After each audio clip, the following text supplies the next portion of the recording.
Today's guest speaker is Professor Dan Kotlyar from GATech. Dan does a range of interesting research on nuclear thermal propulsion, which he's talking about today, and in Monte Carlo reactor physics methods. I'll hand over to you, Dan. Okay, thank you very much. Very concise introduction. So today we'll talk about nuclear thermal propulsion related research in my group. My name is Dan Kotlyar. I'm an assistant professor at GATech. I joined GATech 5.5 years ago. And I think that today the heart of this presentation is to really talk about the modeling and simulation challenges associated with designing such systems. So, interesting. Okay. So my computational reactor engineering group core is we are trying to answer the following question in a nutshell. How can we improve or validate our computational methods to enable the design of advanced nuclear systems? And nuclear thermal propulsion is just one example. So today I'll introduce you the group that are only related to this specific project. I think most of my presentations until today were really more focused on coupled Monte Carlo analysis, because this is my strongest suit. This is my background. And when I say coupled Monte Carlo code, it's simply a transport method that is coupled to thermohydraulics, thermomechanics, depletion, and other time-dependent solutions. However, today, this is only my nuclear thermal propulsion group. I have 3 graduate students, Jim Wang, who is actually defending his PhD this Friday, and he is doing the multi-physics, specifically focused on the thermohydraulic analysis of such systems. Matt Krasicki is our new PhD student, but he is our all know-how guy. He actually works for BWXT, who funds his project in my lab. And Vignesh is a naval officer who looks on transient and specifically startup sequences for NTP systems. I have a diverse undergraduate research group coming from different departments. I have mechanical engineers to aerospace that are working on mission and trajectories and so on, related analysis. And I also have a nuclear engineer here as well.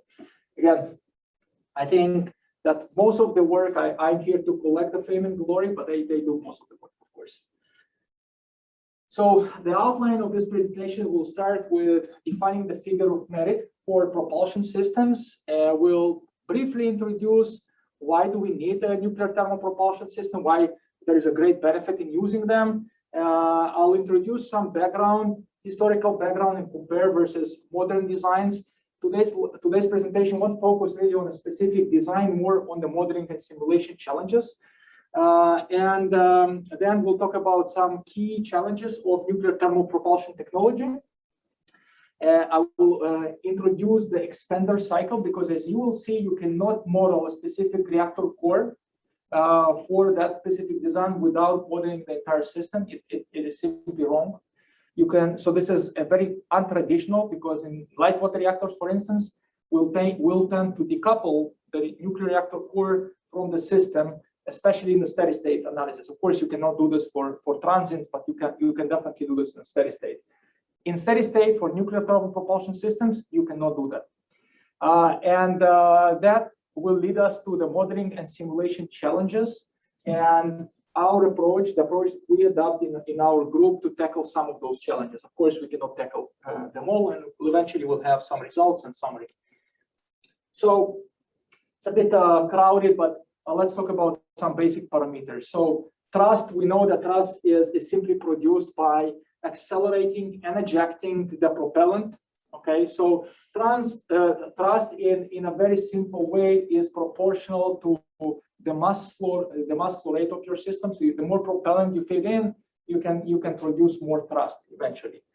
Okay, a commonly used metric in propulsion system would be the impulse, and this is where you take the thrust and you integrate the thrust from ignition to some time point t. Okay, so that will be the impulse, and the impulse really measures the energy released by the system, or in other words, the momentum change of the vehicle. However, the figure of merit of nuclear thermal propulsion or any propulsion system would be the specific impulse. And the specific impulse is really the impulse produced per unit weight of propellant. Okay, it measures the efficiency with which the propellant is turned into thrust. Another way to look at the specific impulse, the higher is your specific impulse, okay, the higher would be the speed of your vehicle, and therefore reduced trip time to Mars. And you will see in a second why nuclear thermal propulsion is so favorable. And lastly, if you perform an energy balance over the throat and the nozzle exit, you can come up with this simple relation. The reason I'm showing this relation is because you can see that this specific impulse is proportional to the root square of the temperature in the chamber. The chamber is defined as the area where it will exit the core, okay? So there will be a pressure and temperature associated with this, but to a large extent, it is proportional to the temperature and inversely proportional to the mass of the propellant. In other words, what we want to do is to heat a very light gas to a very high temperature, okay, to induce this high specific impulse. So why nuclear thermal propulsion? So you can probably imagine that there are a lot of challenges specifically to travel, interstellar travel, specifically Mars applications or Mars missions. And this is associated with crewed Mars missions and also with longer time trips. So this is a very simple table that summarizes or compares different technologies. There will be a traditional chemical technology. And what you can see is that the thrust levels produced by a chemical rocket and also the thrust to weight ratios are the highest, which means that this technology would eventually be used to lift the vehicle into space. However, what happens is the nuclear thermal propulsion technology has a much higher specific impulse. It's almost double, which means that you can halve your trip time to Mars by a factor of 2. Okay, and that's why the nuclear thermal propulsion is so favorable. Another technology that is being investigated is the nuclear electric propulsion. I'm not going to talk about the specific technology. It can produce high specific impulse. However, I guess the trade-off would be a very low thrust and thrust to weight ratios. Okay, so this is considered by NASA, for instance, but today we'll talk about the nuclear thermal propulsion, which seems to be the most favorable in this short time period until 2040, I guess, roughly. So the system, very quickly, we'll go over the system concept. We'll return to this when I'll be presenting the expander cycle used for this specific system. But it has basically 3 main subsystems. One would be the core that is positioned here at the center. It includes radial and axial reflectors. It includes drums that control the reactivity. Then you have the rocket engine, which is the turbo machinery, turbo pumps, and the nozzle itself as well. And what you don't see in this figure is those cryogenic propellant tank that contains the liquid hydrogen. Forgot to say that we are heating liquid hydrogen because it has light mass. As I said, that's favorable. The ISP is inversely proportional to the mass of the propellant. That's why liquid hydrogen is used. And it's sort of located above. You can imagine it like that. So the liquid hydrogen propellant is being delivered to the core by the turbo pumps, okay? And it actually passes through the core and the reflector, and through the core it passes twice. There is an evolvement of this design, and now it is slightly changed as well. But what happens is that eventually the propellant goes into a closed loop within the core, exit the core, goes to the turbine, and eventually goes through the fuel elements again. And only then the propellant is being expelled through this converging diverging nozzle. Okay, so that's the basic part of the propellant. By the way, if you have any questions, please do stop me, and I'll be more than happy to answer those. Yes. So the full flow of the propellant goes through the turbo machinery, or it's just like a tab off, like part of it goes to drive the turbo machinery, the whole? So it goes through the turbine that drives the turbo machinery. So they share the same shaft, and that would drive the turbo machinery. Does that make sense? The whole mass flow of the liquid hydrogen goes through Yes. the turbine. Yes, yeah, you have to pressurize it, yeah. Okay, so there were, I mean, nuclear thermal propulsion is not a new concept. There are modern systems today, but the golden years of this technology was between 55 and 73 under the NERVA rover program, where they actually built and tested and demonstrated 20 engines. There's a sample in the specific table, but the idea is that all of them relied on highly enriched uranium, about 90%. And they did demonstrate the feasibility of the system to achieve high thrust levels and also high specific impulses. All the testing was ground tested, it was not a flight demonstration. Which is, I think, today's effort is to demonstrate the flight demonstration, but rather than to perform ground demonstration. And they've actually discovered a lot of interesting and I guess interesting and limiting points to the specific technology. For instance, one of those would be the Mach number associated to the propellant speed, of course, and it induced vibrations that simply broke the entire core at high Mach numbers. And so there is a limitation today on the design of the nuclear thermal propulsion in respect to the speed, to the velocity of the propellant inside the reactor core.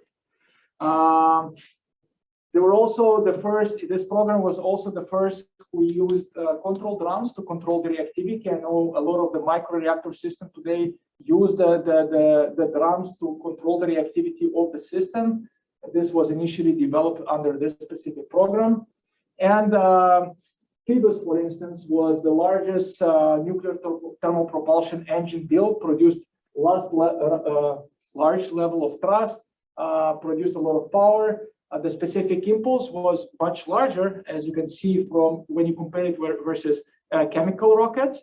Peewee, which is sort of a lot of the modern designs rely on this specific design. They have to be different, but they compare. The modern designs are typically compared versus Peewee, and this is simply because Peewee was the most efficient nuclear thermal propulsion engine design. It did achieve a high specific impulse, as you can see, of 875 seconds. And Peewee was also the first design that used zirconium hydride sleeves, which again, sort of our inspiration for today's microreactors, right?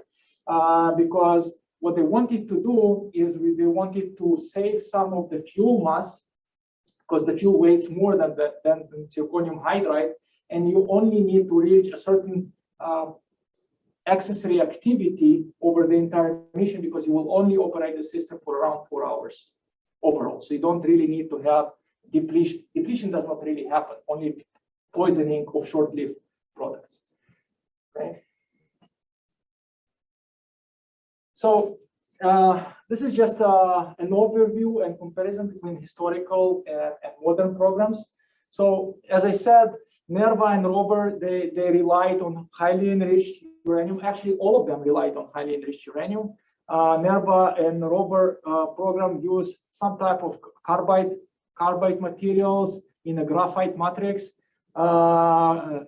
Soviet Union at that time came up with the idea of using different bicarbide or tricarbide solutions in a twisted ribbon, a type of geometry to improve the heat transfer mechanism of the system. And at that time, so those technologies were actually demonstrated. And that's after the NERVA and rover program ended.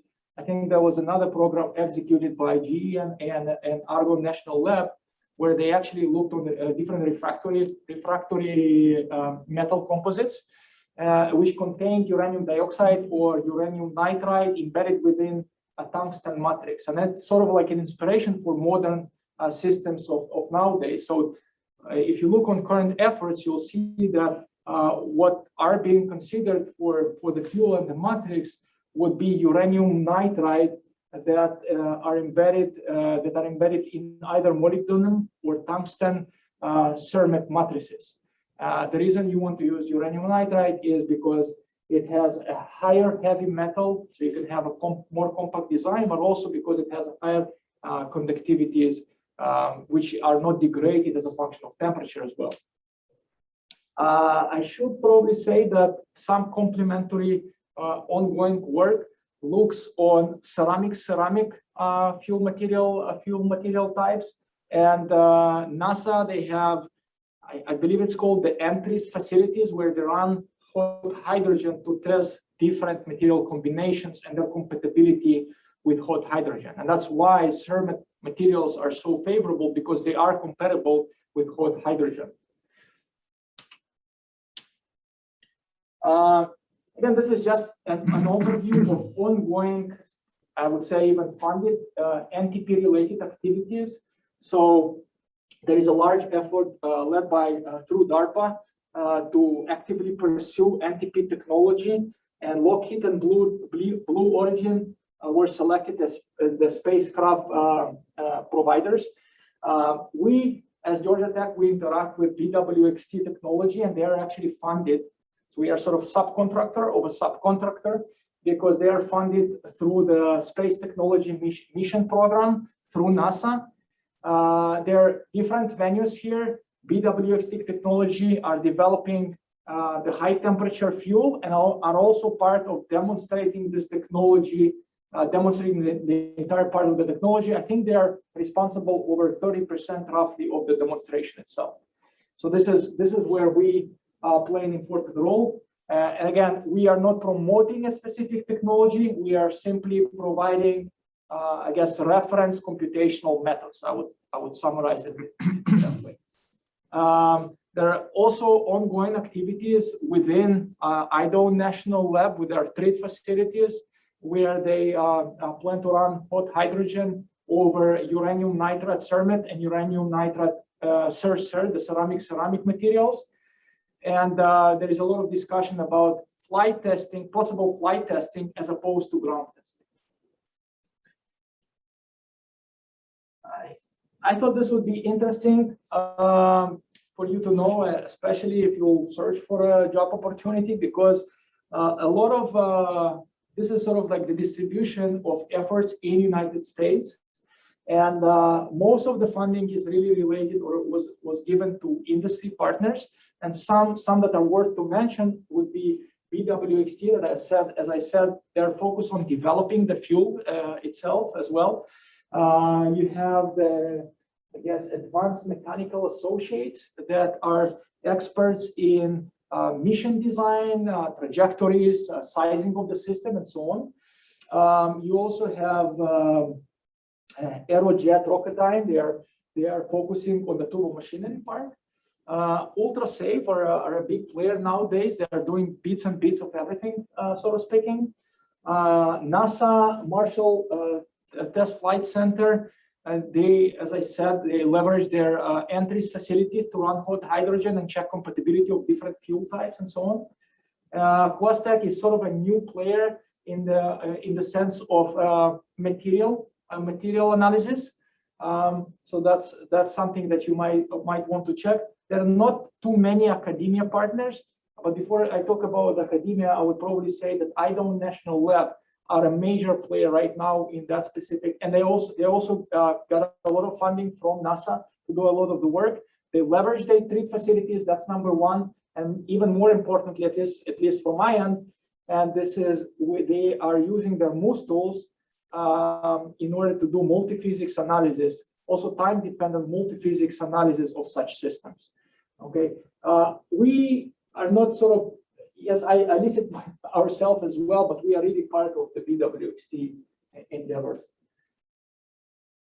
Okay, so let's look on the typical NERVA type core. So what you will see here, that this is not a large, it's a fairly compact core. You don't see the height, but the height is roughly 1 meter. The active part of the core is roughly 1 meter. You have the inner pressure vessel that separates between the active core and the reflectors. You also have the graphite slip to allow for expansion when you bring the core from a cold condition to hot conditions. Let's see, you have those drums. So this is, you have the drum itself, which is a proper drum. And when you see this layer contains the burnable poison. When that burnable poison is rotated and facing inward, it means that the reactor core would be in a full shutdown. And when it rotates out, you increase the reactivity of the system. And what you see inside this core, you can see a different combination. This is just a representative of different fuel elements. Those are the red parts, red hexagons, and the moderating elements that we'll talk about in a second.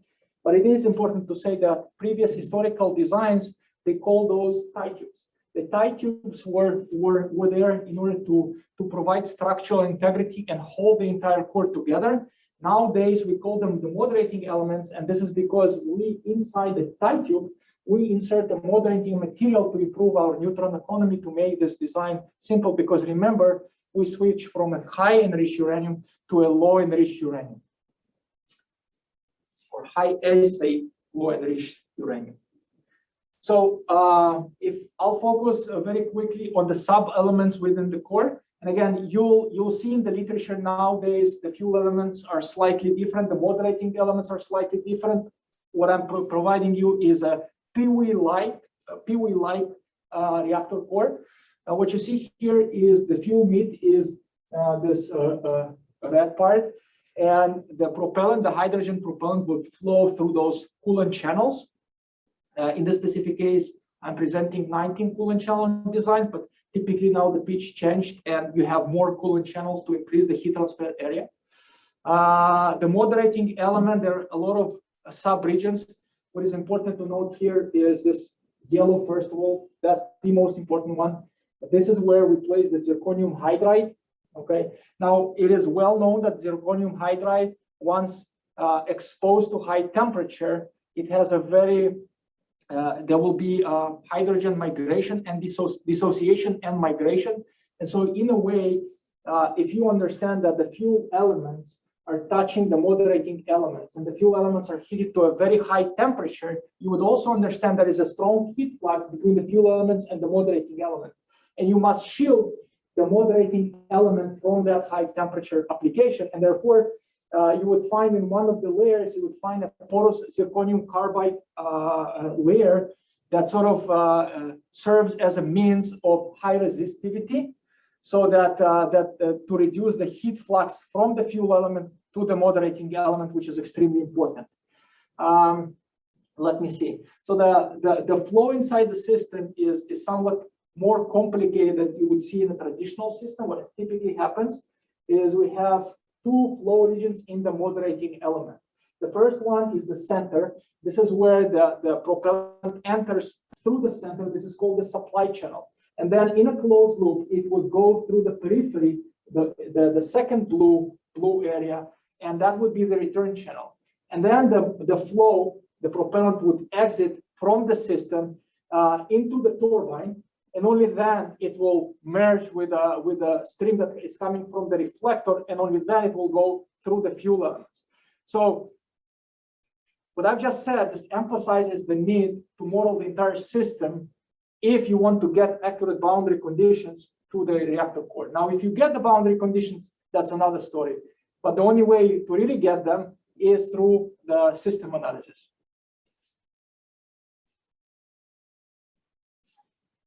So according to the Space Nuclear Propulsion for Human Mars Exploration report, and I quote, nuclear electric propulsion and nuclear thermal propulsion systems show great potential to facilitate the human exploration of Mars, using either system to execute the baseline mission by 2039.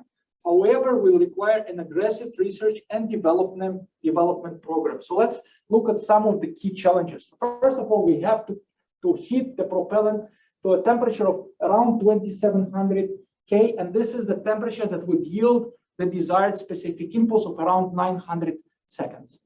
Then that's not the focus of my presentation. is to provide long-term storage of liquid hydrogen with minimal loss. I have no contribution in this specific aspect, but another very important and very interesting is you need to bring the nuclear thermal propulsion to full operation within 1 minute or less, which is certainly not a traditional way of starting up a reactor core.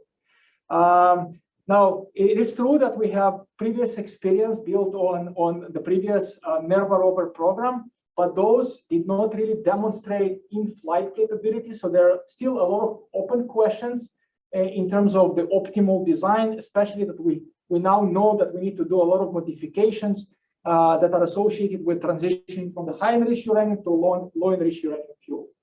And that would be really the heart of my presentation, the modeling and simulation challenges, simply because we don't have too many experiments that are going nowadays. So a lot of the modeling and challenges are not, I guess, contradictory to experimental efforts.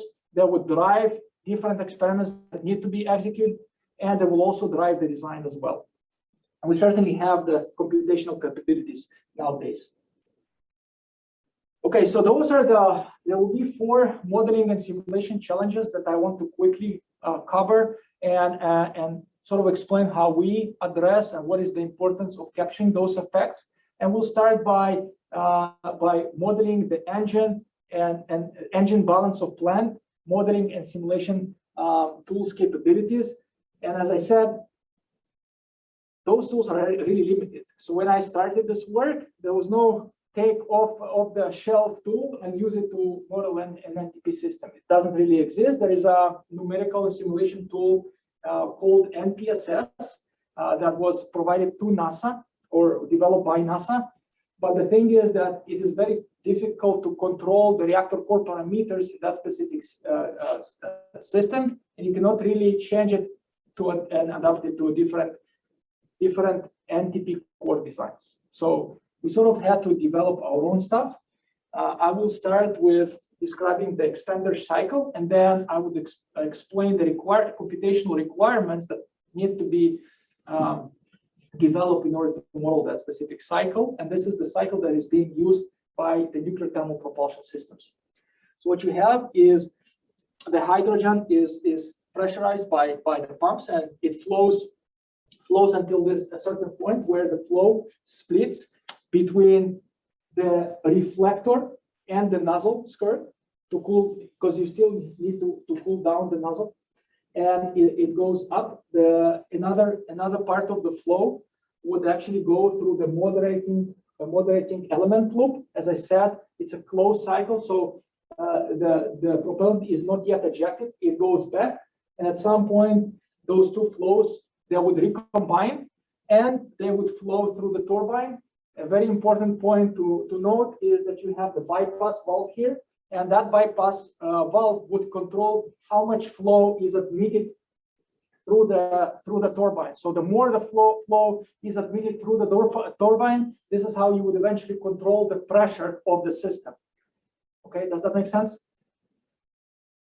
And eventually the flow goes through the fuel elements, and the propellant is eventually ejected through this converging diverging nozzle to create thrust. Okay, so what we've done first of all is we developed this integrated system analysis. This is actually a system that sits within our transient package. So it's sort of like one module, but we started from a steady state system. And the idea was we wanted for every core, for instance, you want to change the number of fuel elements and moderating elements inside the core. How do you get those boundary conditions to the system? Obviously, if you change the number of moderating elements and fuel to ratio to the fuel elements, your boundary condition to the core would also change. So you have to capture all the boundary, all the components conditions everywhere in that expander cycle. So we started developing this steady state tool, and we also created a wrapper called Power, and Power sort of allowed the user to say, well, give me the subsystem information, for instance, the pressure and temperature of the tank, the desired pressure and temperature of the chamber, and we'll tell you if you can what should be the power of the system, and what would be the velocity of the system. So there, inside the solver, there are a lot of components that solve the core, that solve the different piping components, the speed of the pump, and so on. Okay. And eventually, as I said, this is eventually described by a steady state solution that sort of is used to eventually initialize our transient as well. I have doubts whether I need to present this, but let me quickly present this and explain why this is so important. So when we started this work, one of the main issues was the treatment of pumps. For instance, we are using RL60 pumps, and there is not available data for those pumps. Okay, so what happens is we don't really have the pump curves, and it's problematic because we don't really know the pump head and the pump efficiency. So we came up with a elegant, I think, solution, and we are actually generating the operating maps for the pumps. I don't want to get into too many details there because it could be a bit complicated, but the idea is we have a full sequence that allows you to start from give us the weighted perimeter, heat perimeter, whatever, the geometrical data of the system, okay? Give us the boundary conditions of what is the pressure and temperature in the tank and the required temperature and pressure of the chamber.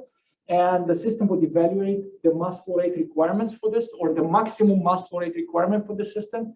The system would also evaluate what should be the power of the system.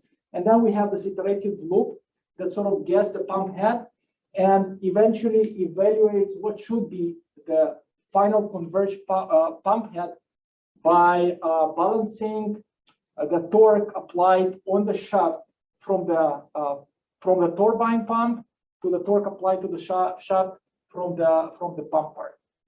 And eventually what you would get is the rotation of the speed and the position of the valve in a steady state solution. So it's a much more complicated than I've explained, but without that steady state solution, you cannot initiate the transient, because eventually at the end of the day, when the transient would initiate and you would need to increase your pressure, you would need to know how to rotate, how to open the valve, at what speed to open the valve. Okay, so as I said, just very quickly about the modeling requirements. So we have developed this 0D and 1D system component models to model the entire system and model each point within the system. And we actually compared this with the NPSS modeling. We got very good agreement. As I said, NPSS is not very flexible in adapting it to different designs. Our system is, it's fairly modular, and you can adapt it to different designs. And it also includes one-dimensional analysis for some moderating loops and fuel elements channels. Then we've developed a reduced order but high resolution nuclear thermal propulsion thermohydraulic code called NTP Thermo. And it allows us this is a very efficient code, so it solves the entire core within a matter of seconds to minutes. Okay, and it allows us to capture the heat transfer between fuel elements and moderating elements. It allows us to do orificing design work, and I'll give you an example of that. And this is coupled to the entire system modeling. And finally, we have also developed a nozzle performance code. This is a one-dimensional simple code, but it allows us to discretize the nozzle and convert the pressure and temperature from the chamber to what would be the transient specific impulse. It also allows us to understand what would be the heat transfer from the propellant that is exiting the nozzle to the propellant that cools the nozzle skirt and the reflector, which is very, very important. This is just some representative results. So now let me talk about the TH simulation, which is, I think this is the heart of the modeling. This is a high temperature application, and you need to make sure that the thermohydraulic conditions are properly captured. So mostly until at least we've started this work, there were a couple of simplified core models And when I say simplified core models, they took differently available literature, would take the entire core, do a very detailed modeling in terms of neutronics, but treat the entire core as a single heat pipe or single thermohydraulic channel. That would be a simplified approach. Or there would be a high fidelity computational fluid dynamics module, but it will be only limited to the fuel element. Okay, but it won't take, for instance, different combinations of fuel elements and moderating elements to capture that heat transfer effect. And there was definitely no extensive validation and verification of the results. And in that aspect, we started to adopt OpenFOAM to do high fidelity, or I would not say high fidelity, high order analysis. It is an open source tool, so it was ideal for our task. And the way we envision this code to be used is to provide a reference solution, but also in the future to sort of create this link between high and reduced order modeling by creating different heat transfer correlations, creating different pressure drop models, and so on. Now, what is complicated about, if you zoom into the reactor core, you have different configuration of fuel elements and moderating elements. And obviously, it's a non-axisymmetric problem, which is more complicated than the traditional pin type geometry. It also has multiple layers, and it has a counterflow. So there are different flows in different directions here. And I would say that the most complicated part is the heat flux from the fuel element to the moderating element, and in some places from the moderating element back to the fuel element as well. And this was not really captured, at least from the papers we've been exposed to before this specific work. So as I said, we use OpenFOAM as our high order model. We use the conjugate heat transfer.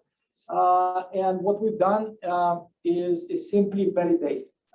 We relied on experimental setups that was executed and published during the NERVA NRX A6 experiments. What you see here is the OpenFOAM results versus the experimental results in terms of the fuel temperature. This was only done for the fuel element and nothing else, but you can definitely see that we have very good agreement there. There was a very long route. I believe this took us just the validation process and a collection of data and all the modeling took us, I think, around a year. But we also managed to verify our reduced order modeling. As I said, why do we want reduced order modeling? Because at the end of the day, we want to have the capability to model element by element and maybe even a higher resolution within the element, and not just model the temperature distribution, but also the mass flow rate distribution inside the specific system. So what we've done is compare this reduced order model code that we built, the NTP thermo versus OpenFOAM. So this is just an arbitrary supercell configuration where you have different fuel elements attached to different moderating elements. And what you see here is the axial distribution of the propellant as it enters, the red part is as it enters to the supply channel, and then the blue part is where it exits the return channel, and then through the fuel element where it attracts most of the heat. Okay, and you can see that our agreement, reduced order versus higher order, are very good. You can also see the temperature distribution along the radial direction within the zirconium hydride, which is not very trivial to capture as well because of the counterflow. Okay, so now I want to show you the sensitivity of coupled analysis versus decoupled analysis. In this specific case, I refer to coupled neutronic thermohydraulic analysis, which are done based on a full core. So ignore the numbers. You only need to see the figure, and you will understand, I think, the concept. So basically, what we essentially want to do is we want to maximize the outlet temperature of the propellant, right? We know that we are limited by the hot channel, right? So this is a power peaking distribution within a typical, or at least for this specific case, some selected NTP core. And what you see here is the highest power peaking is at the center of this reactor core. It is this is already considered coupled thermohydraulic and neutronic analysis. And what happens is that that highest place at the center of the core is also characterized by the highest resistance to the mass flow rate. And what happens is that it pushes the mass flow rate away from this point. So it sort of amplifies the problem. So this is our tool applied for full thermohydraulic analysis of the entire core. What you see in the second figure is the mass flow rate distribution. So the mass flow rate distribution is actually pushed towards the periphery of the core, okay? And now the problem is amplified because if you look on the fuel temperature distribution or maximum fuel temperature distribution inside the core, you can see that you have very high peaked fuel temperature and you definitely violate the safety limits of this specific design. How would you design the system to eliminate this? You may actually consider different orifice distribution at the bottom of your core. And that's exactly what we've done. We've came up with a different distribution of orificing. This is just the color. So in other words, you would have more orifice at the periphery, less orifice at the center. And this is to balance that resistivity to the mass flow rate. And this would be the outcome in terms of the mass flow rate. That's exactly what we want. We want to admit more mass flow rate to the center of this peak core. And the final outcome is that you can get a very flat distribution of your exit or of your maximum fuel temperature. And this would maximize the performance of this engine. So this is the reason I'm showing this to you is well, except the pretty figure, the pretty pictures, is because I think that such capability was not really readily available for the design of nuclear thermal propulsion systems. And it is definitely needed. The last part of my presentation was focused on the dynamic modeling capability. I know we don't have enough time. I should be finished soon. So again, as I said, you cannot really take off-the-shelf code and apply to model this. And you'll see it's sort of a complicated approach, specifically because you don't have the bump curves as well. So just the basic concept is essentially we want to ramp up the thrust, and we simply want to increase the temperature and pressure in a certain trajectory. Okay, so how would you do this? You have two main mechanisms. The first one is you rotate your control drums mainly to control the temperature through the power. Okay, that would be the reactivity mechanism. The second one is you would control the pressure of the system by controlling how much flow you admit to the turbine, by controlling the position of the valve, okay, through this turbine bypass control valve. So if we'll take a general startup trajectory in terms of temperature would be the red curve, and the green one is the pressure. This is based on historical programs. Okay, then it has different stages. I'll quickly go over the stages so you have a general idea. So the first one is conditioning, and this is more a preparation stage where you have the chilling of the pumps and you attain criticality. The second stage is the bootstrap, and this is where the hydrogen flow is admitted to the turbine portion. You have a slight buildup of temperature and pressure, and this is the main. I guess I would say this is the main buildup of thrust. It's called the thrust buildup, and you simply ramp up the power, you ramp up the temperature, and you can see that there is a temperature increase because you rotate the drums, and you also build up the pressure because you change the position of the valve. Okay, and finally you have the final stage, which is the thrust buildup, and this is the final stage is related to the final pressure buildup. And once this is done, you have rated operation, and the engine is ready to go. So this is very quickly, just the final.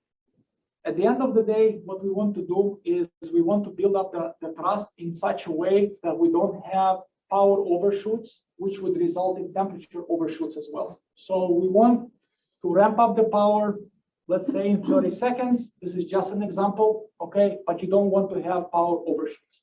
What we do is we use closed form control laws, which allows us to rapidly maneuver the power and hence the temperature. We use MIT SNL laws, and this is just a simple relation. So very quickly, just to explain what is going on here, you basically have a desired power trajectory, okay? And if you have the desired power trajectory, you would have a desired reactor period, okay? And the idea is that you want to match the desired power trajectory with the actual power trajectory within the system while it is running. And the actual power trajectory is hiding with this W dot, okay? And the final outcome would be, it will provide you an idea at what speed you need to control your control drums such that you would match the actual and desired periods, if it makes sense. And while doing that, of course, you have to account for the feedback. The feedback comes from different contributors, such as the fuel temperature, moderating temperature, gas propellant density in the different regions of the core, moderating elements, fuel elements, and so on, and also the xenon feedback. So that's exactly what we've done. We've completed this recently. This is an integrated time-dependent system framework. It's fairly simple, but it allows us to do all that stuff. You have different inputs and database, embedded database. The database contains things like hydrogen properties and other stuff. Inputs would be providing kinetic parameters, cross sections for xenon, for instance, and so on. And then we have 3 sub-modules. The first one, the state class, is more, you can look at this as your initial steady state solution, basically. You initialize your solution at a certain point. And then you have a transient module, which simply takes, it is built up from 3 main components: the reactor component, turbopump component, and the piping component. This is where you simply build all your coupled differential equations, okay, linear differential equations. And finally, you solve a system, this is in a matrix vector notation form. You solve a system of coupled differential equations, and that's it. So what I want to do next is to simply show you a demonstration, and that will be the sort of the final slide. What you will see here is how the system operates. I think I forgot I think the power ramp was designed to reach, in this specific case, to reach 200 megawatts after 10 seconds. We'll see in a second. And this is just a schematics out of scale. This is the initial critical position, just as an animation. And the drums would rotate in order to increase the power of the system, as you would expect. Here you would see the temperature increase, the reactivity of both the feedback and the control mechanism. And you'll see that once the power would reach a certain design level, the control reactivity change would be different at some point, and this is to avoid power overshoot. So let me quickly run this so you will see. Okay, so the power increases because we rotate the drums. Of course, the feedback reactivity increases, and hence you have to compensate also with, oh, my apologies, decreasing, because you have a, again, as I said, this is out of scale. What is important to note is this is predicted by those MIT SNL laws, and at some point you have to change the rate you control the drums so that you can preserve that constant power rate. And with that, I'll finish. And just to summarize, so nuclear thermal propulsion is a high thrust, high pulse technology. It is feasible for Mars missions, but I honestly have to say that I think there's still a lot of open questions, especially with the optimized design. There's a lot of work to be done there. I personally love this concept. It brings all the stuff that we need to do in terms of reactor physics, thermohydraulic, and core design. So I like this very much. In terms of the modeling and simulation work, and this is where my group is heading, is to include spatial kinetics capability. We've recently completed full core thermomechanics module that was embedded into FTP Thermo as well. And we are now comparing this versus high order codes. And what is really the most important part here, and this is something that when we design such a system, the computational framework must take into account the entire system. And with that, that's it. Any questions? I hope it wasn't too comprehensive. Yes. Do you look at like shutdown transients at all? Because like if you have 200 megawatts or something, you're going to need to keep cooling it, right? So you have to keep flowing. Yeah. So what we've recently done, and again, I guess I have to say thanks, a huge thanks to one of my students who was very pro open source code. So one of the things that we've recently done, we started with the power amps, and then we really understood that we don't have a way to really approximate the decay heat as well. That's part of the shutdown mechanism. And now we have this open source package called PyIsoDep, which allows us to do this as well. It allows us to capture the decay heat by solving all the Bateman equations using realistic power and temperature scenarios that are tied to cross sections. Okay, so in a way, it is sort of like a mini origin, if you like, but it's very tailored for NTP type of applications. And now we are able to do shutdown scenarios as well, while evaluating what would be the mass flow rate requirements to keep the core under the safety margins. Did I answer your question? I think so. Yeah. So when you're in regular operation, like steady state operation, the fuel goes through the moderator pins, like it's heated up, spins a turbine that drives the pump that brings fuel through, right? But you can't run that same pumping like loop when you're at a really low mass flow rate to just take care of the decay heat. Like, because if your normal operations, like, so you said for 200 megawatts, that's like 40 tons of thrust, so like 4 kilograms per second or something, based on like 1,000, like your ISP. So that's like 4 kilograms per second, but you need a lot less for. That's right. So would you have to have like a backup pump for just pumping that or something? Or be able to use the same system? I think no. You should be able to use the same system. You would simply you can control the mass flow rate by also positioning the valve in such a way. So you can definitely do that, and you would need less mass flow rate. Yeah. Yeah. So go ahead, Mike. So you mentioned that for these NTPs that they only operate for maybe 4 hours, and that you still have the most of the fuel hasn't reacted off yet. So, and I imagine it's very expensive to build these. It's a shame they're only being used for 4 hours. So is the goal to be able to use them as a power source after they've provided their thrust either in space or on Mars? And could a design like this be made amenable to run in a closed cycle, or at least in its current state, does it basically have to eject the extra coolant at that point?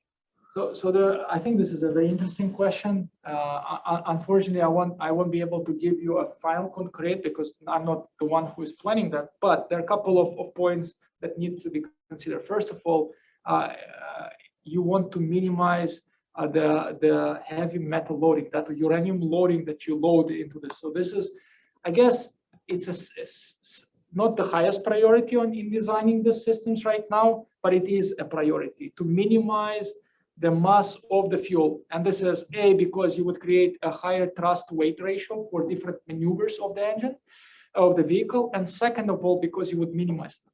From what I understand, there will be reuse of the fuel, of the core, for more than one mission, but I'm not entirely sure what will be another way to reuse the fuel. So I'm not entirely sure what is the final decision of how to use the fuel after the engine finishes the mission.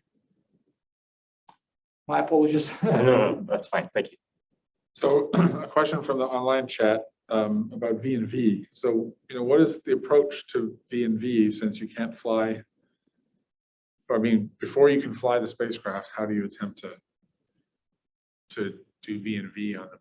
So How do you bootstrap to experiments? And, I guess that's the general question. so Is, the answer is that some of the experimental work done in TRIT are designed in such a way that they can produce experimental measured result to support the modeling and simulation.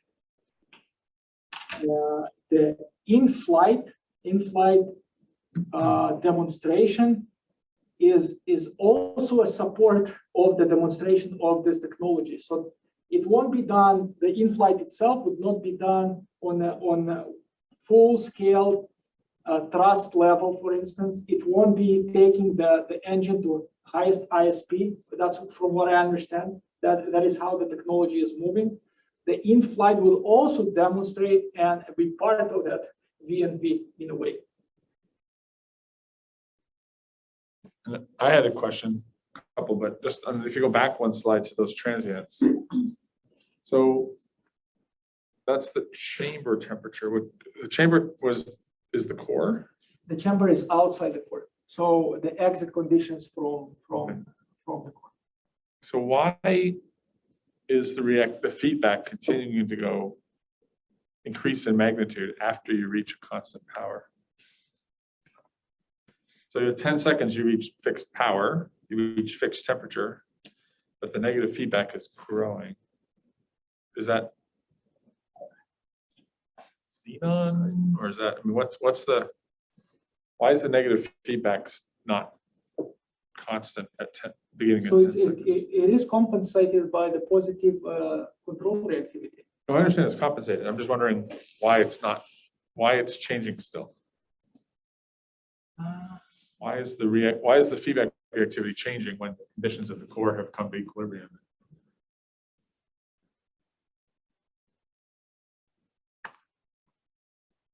Very good question.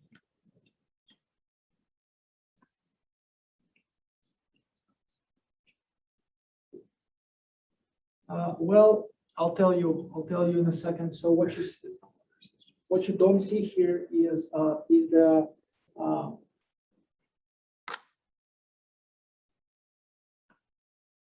Yes, I'm not entirely sure because the temperature is constant and the pressure also has a trajectory. So I was thinking about the pressure right now, but the pressure also would reach a certain equilibrium at 10 seconds. So this is a good question. I'm not entirely sure. There is an answer, but Sure, that's fine. I'll take a look. And my second question is related to the orificing. I don't know, that was back a few slides, but Yep. Can you say more about why the flow? Behaves in such a way. Yeah, so Yeah, I'll explain in a second. So in the pre-orifice case. So in the pre-orifice case, what happens is that, and this is because all the channels share the same plenums. The pressure drop must be the same in every location, because the higher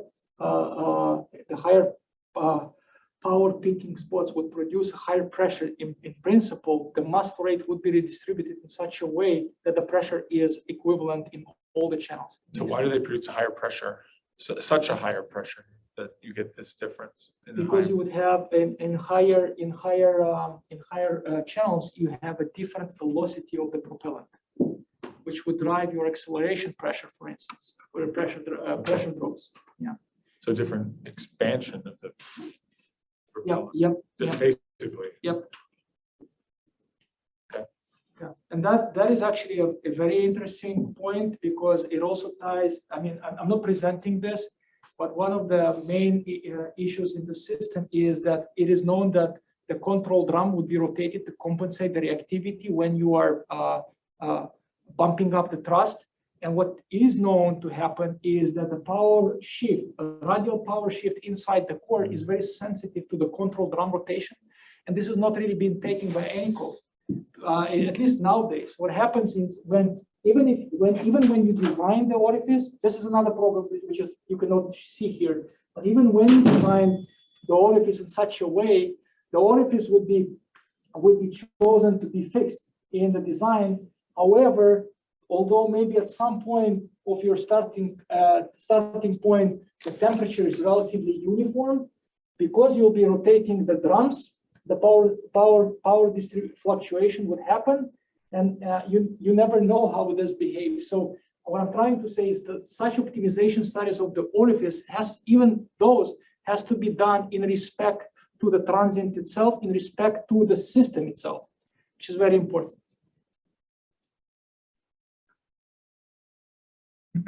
And with the power distribution, is that with a uniform enrichment? Well, yeah. So This is the one shown here. This is just an example with a uniform distribution. What it doesn't show are the moderating elements in between. So it shows only the fission power generated in the fuel elements in the specific case. However, the latest designs, they look into controlling not necessarily the enrichment, controlling the loading of uranium nitride into the matrix itself, such that the power would be optimized to create a flat power. But even if you created a flat power, this does not guarantee that you have an optimized design, because once the drum rotation would happen, you no longer have this optimum power. So I'm trying to emphasize here is system analysis must be incorporated into the optimization analysis, and element by element, TH, neutronics, and so on must be included. With all the honesty, the neutronics effect is actually fairly small. This is a very unmoderated core typically, so the feedback itself is relatively small. Fancy one's face.